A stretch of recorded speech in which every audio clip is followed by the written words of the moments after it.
Então vamos lá,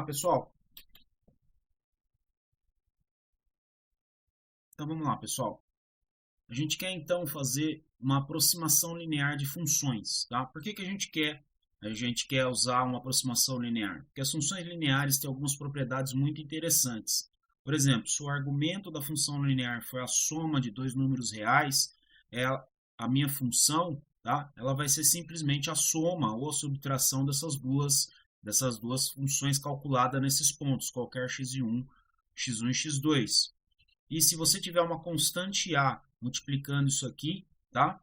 O argumento da minha função, na função linear, isso vai simplesmente sair e vai ser a própria função aqui, tá? Para qualquer a pertencente aos reais. Dessa forma, quando a gente está lidando com funções lineares, tá? As operações de soma, de multiplicação por constante, vão ser muito mais simples de serem feitas, tá? Então, a gente quer pegar uma função que é bastante complicada e transformar ela numa função, né, transformar, mas aproximar por uma função linear, tá?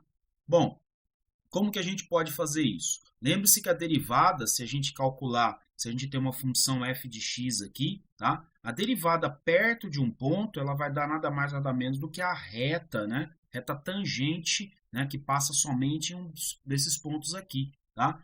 Então, se a gente olhar essa aproximação aqui, tá? A gente vai ver que a função e a reta são praticamente parecidas, tá? Se você admite um certo erro aqui nessa sua aproximação. Esse erro aqui vai ser simplesmente a diferença entre a função e a reta a qual eu estou tomando. Tá? Se esse erro não for muito significativo, é muito mais fácil você lidar com uma função linear do que a própria função complicada a qual você está lidando ali, próximo ao ponto ao qual estou me aproximando.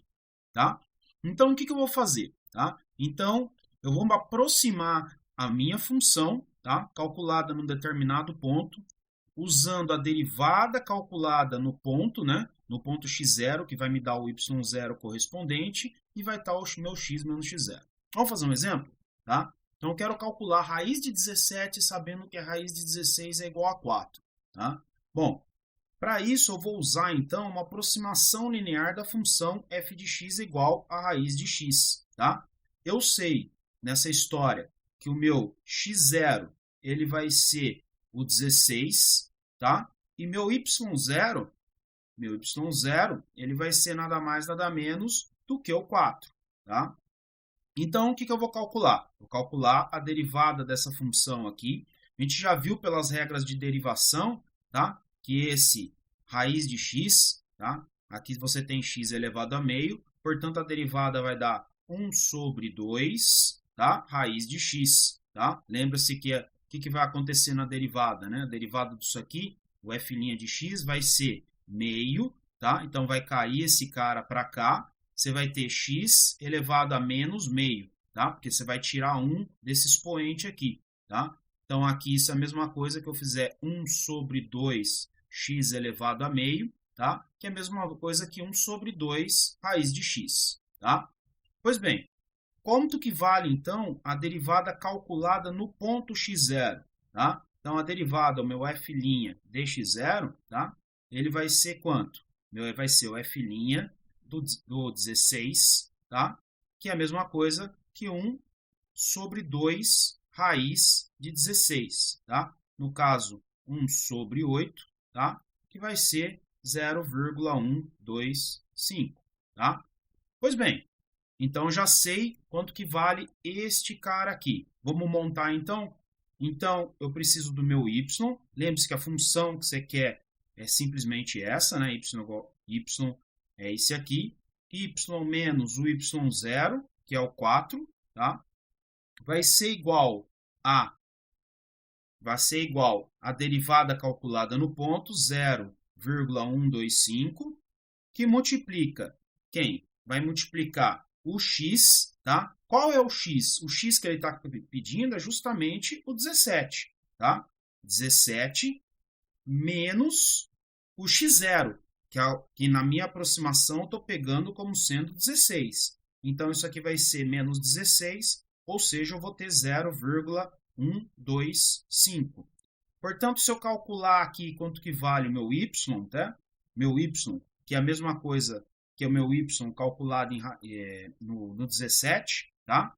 Calculado no 17, ele vai ser quanto? 4, tá? Então, vou passar esse 4 aqui somando, 4,125 aqui, tá? Então, esse é o valor aproximado da raiz de 17 através dessa aproximação linear. Bom, da mesma forma que eu posso derivar, então, o que eu vou ter, né? Se eu derivar uma função, eu vou ter uma outra função, tá? Que é a derivada. Então, a gente entende o operador, né? Esse cara como sendo um operador que leva uma função para outra função, tá?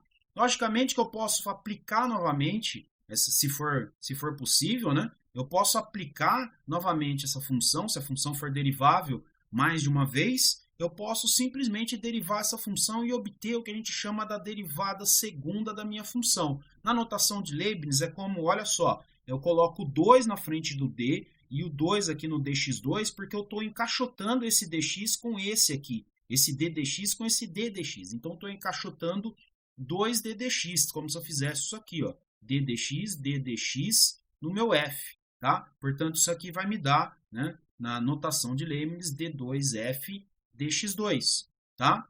Então, essa é a derivada segunda. Na notação de Newton, eu teria, então, meu f', tá? Aqui eu teria o f' do f', tá? Ou seja, f duas linhas, tá?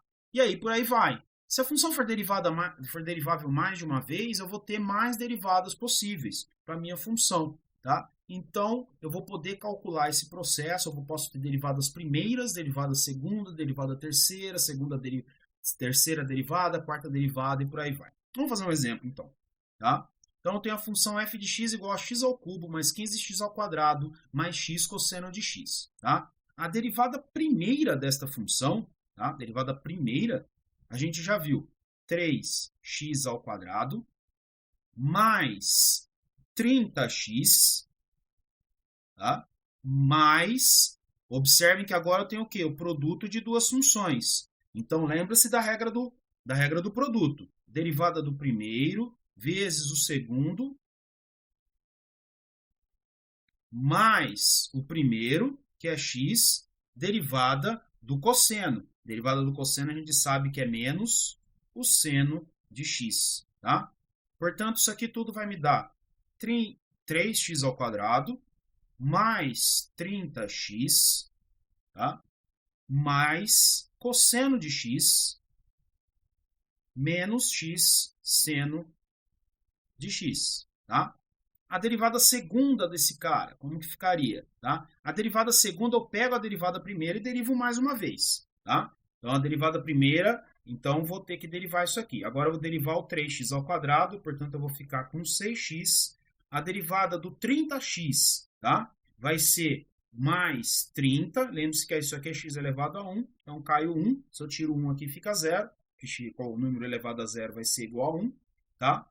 Mais, agora eu tenho que fazer a derivada do cosseno. A derivada do cosseno é menos o seno de x. Tá? Menos, por causa desse sinal de menos que passa para cá. Agora eu tenho um produto de x, seno de x. Tá? Então, derivada do primeiro, tá? Derivada do primeiro vezes o segundo,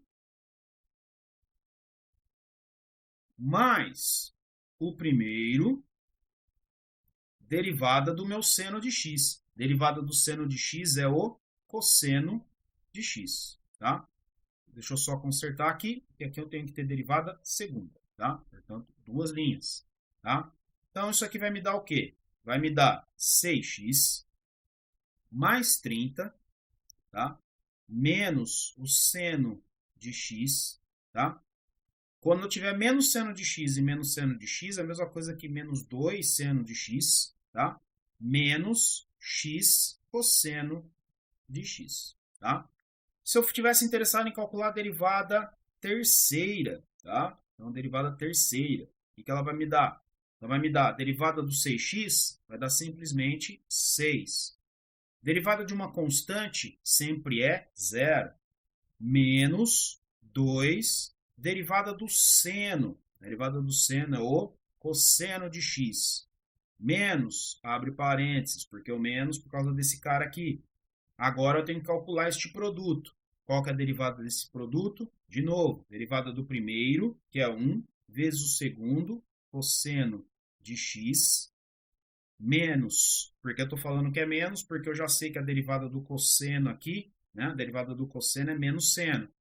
Menos o primeiro, tá? Derivada do segundo, seno de x, tá? Portanto, eu vou ter o quê?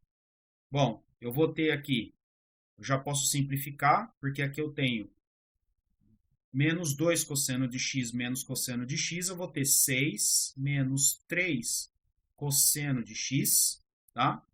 Mais, né? Por causa que esse sinal de menos aqui, né? Ele já vem aqui e vai dar um sinal de mais aqui, x seno de x, tá? Perceba uma coisa interessante. Nas funções polinomiais, eu não vou ter derivada terceira de um cara, a derivada terceira de uma potência 2 vai ser sempre zero, tá? Então, sempre para as derivadas de funções polinomiais, eu só vou ter até a ordem n mais 1, a derivada vai ser não nula, tá?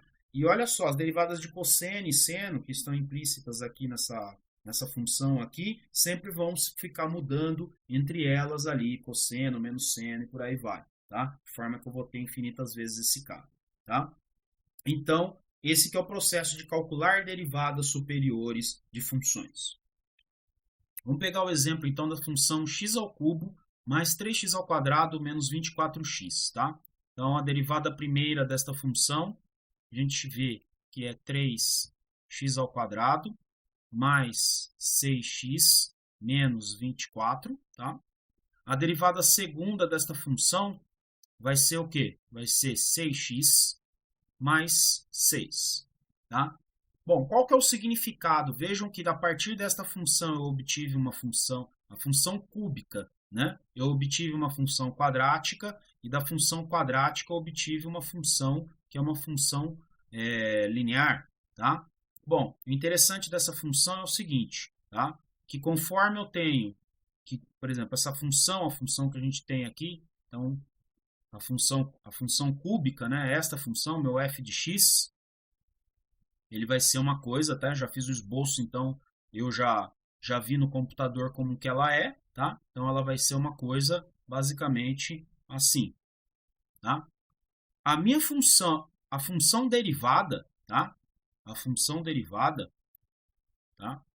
A função derivada, vejam que ela é uma função quadrática, tá? Coeficiente a aqui é maior do que zero, então ela tem concavidade para cima, tá? Ela vai ter concavidade para cima aqui, e ela vai bater em dois pontos aqui, tá? Então a gente vai ter aqui dois pontos aqui que vão ser interessantes para a minha função derivada, tá? Vão ser os pontos onde a minha derivada vai ser igual a zero, tá? Então aqui vai ser a derivada aqui. Então essa aqui é o meu f' de x, para essa mesmo. Então é esta função aqui, tá?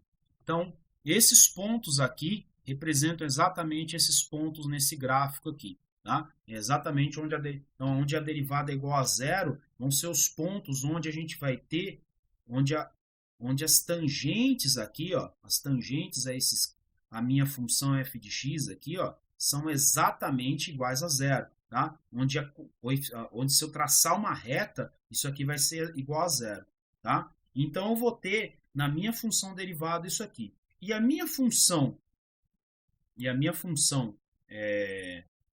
derivada segunda, que é determinada a partir disso aqui, tá? Ela vai ser uma reta, tá? Uma reta aqui que não vai passar por esse cara aqui, vai passar em x igual a menos 1, tá? Então aqui vai ser menos 1, essa função passa desta forma aqui, tá? E aí ela vai determinar uma outra coisa aqui, tá? Bom, o que vai acontecer aqui? Percebam que a derivada primeira, onde a derivada primeira é zero, tá? Onde eu tenho f' de x, tá? É igual a zero, eu vou ter basicamente esses topos aqui, tá? Eu vou ter esses topos ou fundos aqui, que vai me indicar o que vai me indicar máximos e mínimos de funções, tá? A gente pode ser um máximo, tá? Máximos e mínimos, tá? Esses pontos são o que a gente chama de pontos críticos, tá? Esses pontos são pontos críticos, tá? Agora, o que, que vai acontecer? A derivada segunda é a taxa com que a minha derivada primeira vai variar, tá? Ou seja, a taxa com que este cara aqui vai ser exatamente aqui, né? Aqui nesse ponto aqui, vai ser exatamente, né? Aqui, vai ser exatamente onde vai haver uma troca de concavidades aqui, tá? Ou seja, a derivada aqui, né, se a gente calcular para cá, a derivada segunda ela é negativa, tá? Então a minha derivada segunda ela é menor do que zero, onde a concavidade deste cara aqui, ó, é negativa, tá? Onde a concavidade deste cara é para baixo, perdão, tá? E aqui a derivada segunda, desse ponto em diante, a derivada segunda é maior do que zero, tá? Ela está acima do eixo, ela está acima da reta y igual a zero. Tá? Então, onde a derivada segunda for maior do que zero, tá? Eu vou ter uma concavidade para cima da minha função. Tá? Então, a minha função vai ter concavidade para cima. Tá? Então, a gente chama esses pontos, né? Os pontos onde ocorrem essas mudanças aqui, a gente chama esse ponto como sendo um ponto de inflexão.